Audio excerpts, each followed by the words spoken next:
Beyond Stillness, Stories After Stroke is made possible by our guests and tax-deductible donations from friends and listeners like you. Join us in empowering stroke survivors with stories of wisdom, purpose, connection, and hope at www.beyondstillness.org.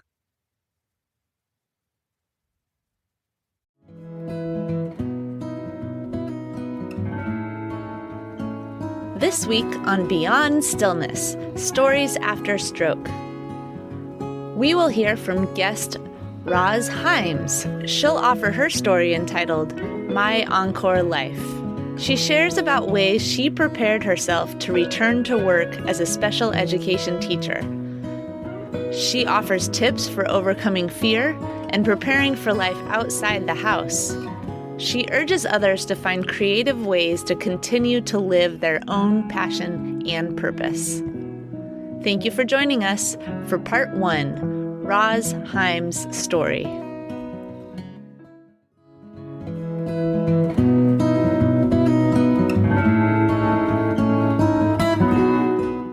Hello and welcome to Beyond Stillness. Stroke offers a powerful, life-changing shift in perspective. Each colorful memory creates a parable for life's greater teachings, a compass for journeys ahead, and inspired wisdom for unique growth. This radio show, Beyond Stillness, offers an hour of pause for storytelling and reflection. Ultimately, Beyond Stillness is a welcoming environment that reveres the moment beyond stroke's paralysis. Still moments unite humanity and divinity. I'm your host, Molly Bucola. Today's guest is a stroke warrior. She wears many hats as a military spouse, mother, bonus mom, and duck keeper. She's a CPR survivor, registered behavior technician, special education teacher, RV owner, and one half of the Roz and Clay Show. Today, we welcome Roz Himes. Her story is entitled, My Encore Life. But before we begin today, we'll take a moment of pause. As stroke survivors, or stroke warriors, as some call us, we undoubtedly experience obstacles. These obstacles can be daunting. Today, we think about the obstacles we have overcome to this point in our recovery. We acknowledge the preparation, the persistence, and the problem solving we've used to address our difficulties. We are thankful for these characteristics within ourselves that have helped us overcome, and we are thankful for those in our lives who have supported us throughout the process. We're thankful for our friends, family, caregivers, therapists, doctors, support groups, all the people who have helped us overcome our own doubt, fears, while pushing through, towards, over, around our perceived obstacles. At this point, we also ask for the strength and courage to share our gifts, our talents, time, and experiences to help those facing their own obstacles in recovery. May they too overcome and grow through grace. Romans 8:26 through 30. Meanwhile, the moment we get tired in the waiting, God's Spirit is right alongside helping us along. If we don't know how or what to pray, it doesn't matter. He does our praying in and for us, making prayer out of our wordless sighs, our aching groans. He knows us far better than we know ourselves, knows our pregnant condition, and keeps us present before God. That's why we can be so sure that in every detail in our lives of love for God is worked out into something good. God knew what he was doing from the very beginning. He decided from the outset to shape the lives of those who loved him along the same lines as the life of his Son. The Son stands first in the line of humanity he restored. We see the original and intended shape of our lives there in him. After God made that decision of what his children should be like, he followed it up by calling people by name. After he called them by name, he set them aside on a solid basis with himself. And then, after getting them established, he stayed with them to the end, gloriously completing what he had begun. When I first thought of returning to the classroom, I was overcome by fear of other people's opinions. I knew offering my talents in the classroom was part of living my purpose, but in this moment, my fear was holding me back as much as my body. Are people prejudiced against me in a wheelchair? Will this new town and school community accept me? How will the adults view me? Will they fire me as a substitute because I'm in a wheelchair? What happens if they yell at me that I have a service dog? My big sun hat and glasses control the light coming in, but I wonder if others think I'm trying to keep them out too. I don't often talk about my fear. I don't like to say it aloud. Instead, I write the fears down, then address them in writing. I take each fear in question and break it down. I do excessive research and practice responses by going through scenarios with my therapist and husband, Clay. I'm obsessive about worst-case scenarios and pros and cons. So, I do my research and preparation in order to address each. All in all, my mantra is, I do my best and let God do the rest. Another helpful approach to my fears is to combat them with friendliness. My fear shows up in random acts of kindness and excessive greetings. Since the stroke, I've become way more outgoing. I give compliments left and right and try to combat fear with optimism too. This is a helpful tool because I tend to take on this persona that envelops me, so when people respond kindly, they squash my fear of their opinions. With tools to combat my fear, I knew the next step was just to show up. Finally, after 70 months of therapy, I was ready for the one day when I could return to work. I was ready to return to the classroom where I'm at home fulfilling my purpose. My mission has always been to change the world, one child at a time. You got this, my husband Clay encouraged rather loudly as he unfolded my wheelchair outside the Jeep door. He swung my legs out of the Jeep and I landed both feet on the smooth blacktop of the sleepy school parking lot. It was a beautiful, crisp November morning. A blanket of yellow and orange leaves covered the football field of our local middle school in Arkansas. This was my first assignment as a substitute teacher, a very different role than the dream career I was forced to leave after suffering a hemorrhagic stroke nearly 6 years ago. Will this be my triumphant or tragic return to the classroom? I asked myself. Roz, you have trained for 70 months for this moment. Do it afraid like you've done to every therapy session. Showing up is half the battle. Just show up. The school buses began to file into the bustling middle school. At 7 a.m., it's 5 hours before my sleep medication naturally wears off. I look at my service dog who signals me to get in my wheelchair. The time has come. November 8, 2023. I scroll through my medical checklist in my head. Med bag, check. Blood pressure watch, check. Travel cup of coconut water with straw, check. Medical alert necklace, check. Cane, check. I confirm Clay included snacks for me in my newly minted substitute bag. I followed Clay into the stream of hustle and bustle towards the school as my heart beat loudly in my throat. I see middle schoolers on both sides of me as I greet, "Good morning, good morning, good morning." "Good morning," they reply, smiling behind their COVID masks as they spot my Chihuahua service dog leading me from the basket below. We abruptly stop at the metal detector as we're greeted by the vice principal. "Good morning.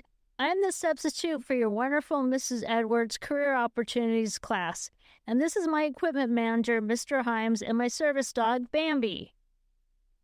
When I entered the room, the dozen or so students who sat in front of me were perplexed in seeing me instead of Mrs. Edwards, but they were even more perplexed to see me in my wheelchair. I peppered them with good mornings while employing each in the roll-taking process. They marked a check next to their names while I coded their names with their faces. After a few minutes, Tiana, a tall 8th grader who had politely greeted me in the hall, burst out, "Aw, you have a puppy!" Within an instant, they all hopped out of their seats and circled me with eager eyes peering over masks and asked, "Can I pet your dog?" After introducing Bambi to each, a student burst out, "Why are you in a wheelchair?" I promised that I'd answer after they finished the first part of their work. I told them how excited I was to get to know each of them, too. When hearing the shared interest, they each sat back down and diligently went to work. Jacoby wasn't sold. While the others were working, Jacoby burst out, "Can we go to the gym?" "All subs take us to the gym because they hate kids." "Not today. It's not on the schedule that Mrs. Edwards left, and I love all kids. That's why I'm here." His eyes were incredulous. He pulled his mask down and exclaimed, "What?" I repeated, "I love all kids. That's why I'm here." Throughout our day together, that class of a dozen or so perked up. They completed their work and were enthusiastic about our interactions. Their curiosity about my life sparked my curiosity about theirs. I can honestly say that their preconceived notions about substitutes dissipated as fast as my fears about teaching again. My world was changed by one student at a time. At the end of the school day, I returned to the school office full of energetic parents, kids, and the principal, Mr. Rochelle. The parents and students all loved seeing Bambi in my wheelchair basket and greeted me warmly. Mr. Rochelle looked right at me as I was signing out and asked, "Mrs. Himes, how did your day go?" I was thankful that he took the time to ask. And again, my ears were smashed with his attention and kindness. All day long, people from the school community were engaging and helpful. The adults did, in fact, accept me. And Bambi was the star player. Maybe they saw through my Manhattan glasses. Maybe they noticed my fear. I'm so thankful they welcomed me. Before leaving, Mr. Rochelle even invited me to return in a few months to speak during Career Day. The school sent a note to the substitute agency saying, "Mrs. Himes did a really fine job and we'd love to have her back anytime." Though I was prepared, none of my worst-case scenarios came true. I did my best and God did the rest. I spent 10 years of my professional life in education before my stroke. It was my passion. It was my purpose. And now I can say it still is. I love helping people. It's important to me that I face my fears and work to overcome the physical and mental challenges so that I can continue my passion to help people. I believe I was born to help. I strive to do that daily. At this point in my life, 72 months after my stroke, I volunteer at our local elementary school in the literacy program. I love the littles. I relearned to read after my stroke just 6 years ago, so I try to share strategies for my stroke recovery with them. We work with syllables and pictures. We explore, learn, and laugh together. The foundation of reading opens whole new worlds to them. When I was little, reading was my escape to different worlds. In this way, I share my passion for reading and purpose in life with them. I'm also on call for the teachers I worked with in Texas. They often reach out asking advice on how to best support their students with disabilities. I love problem solving. A few years ago, we left Texas for Arkansas, where we bought a lake house. I do miss my school community in Texas, but now I live under the towering pine and white oak trees.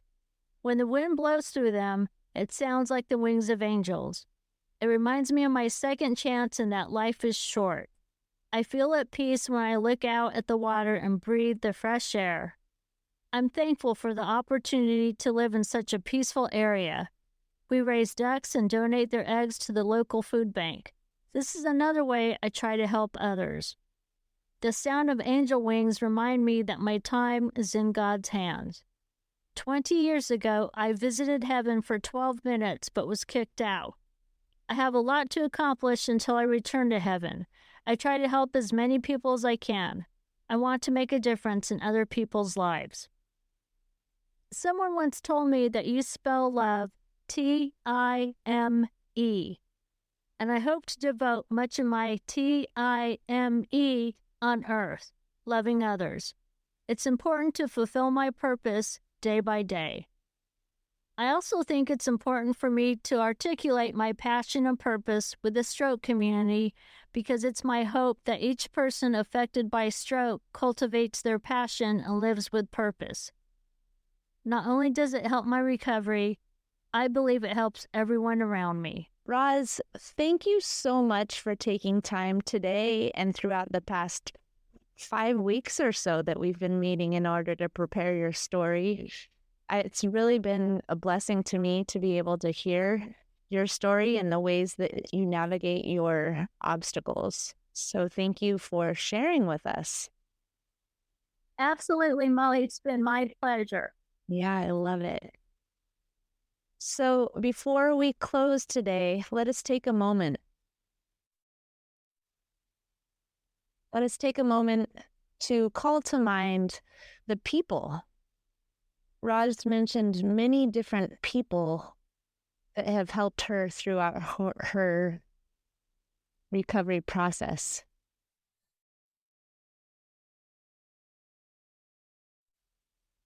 Let us send those people thoughts of gratitude and hold them in our hearts. We're thankful for the extra time. Help us share our time in loving ways.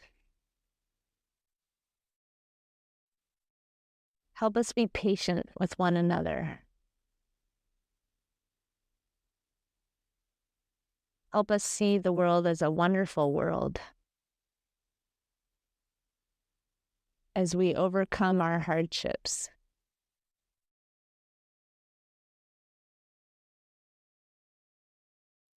May we share our strengths and our talents with other people. And know that we have purpose in this world. Today, we offer our thanks. Thank you for devoting time and space to listen to Part 1, Roz Himes' story. Stick with us for Part 2, Roz Himes' interview. Each colorful memory creates a parable for life's greater teachings, a compass for journeys ahead, and inspired wisdom for unique growth. In this episode of Beyond Stillness, guest Roz Himes offered her story entitled My Encore Life. She shared about ways she prepared herself to return to work as a special education teacher. She offered tips for overcoming fear and preparing for life outside the house. She urged others to find creative ways to continue to live their own passion and purpose. If you enjoyed this moment of pause for storytelling and reflection, please like, share, or subscribe to the Beyond Stillness Stories After Stroke podcast. Again, thanks for listening. And remember, as part of the stroke community, you are more than supportive. You are inspirational. If you've enjoyed this moment of pause for storytelling and reflection, please like, share, or subscribe to the Beyond Stillness Stories After Stroke podcast. Again, thanks for listening. And remember, as part of the stroke community, you are more than supportive. You are inspirational. If you are part of the stroke community and have a story you'd like to share on the show, please contact us. Email molly@beyondstillness.org.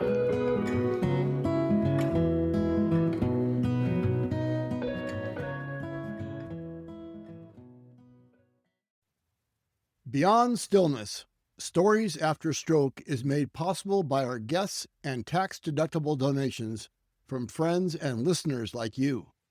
Join us in empowering stroke survivors with stories of wisdom, purpose, connection, and hope at www.beyondstillness.org. Another way to support is to like, share, or subscribe to our weekly show. Again, thank you for devoting time and space for this week's episode of Beyond Stillness, Stories After Stroke.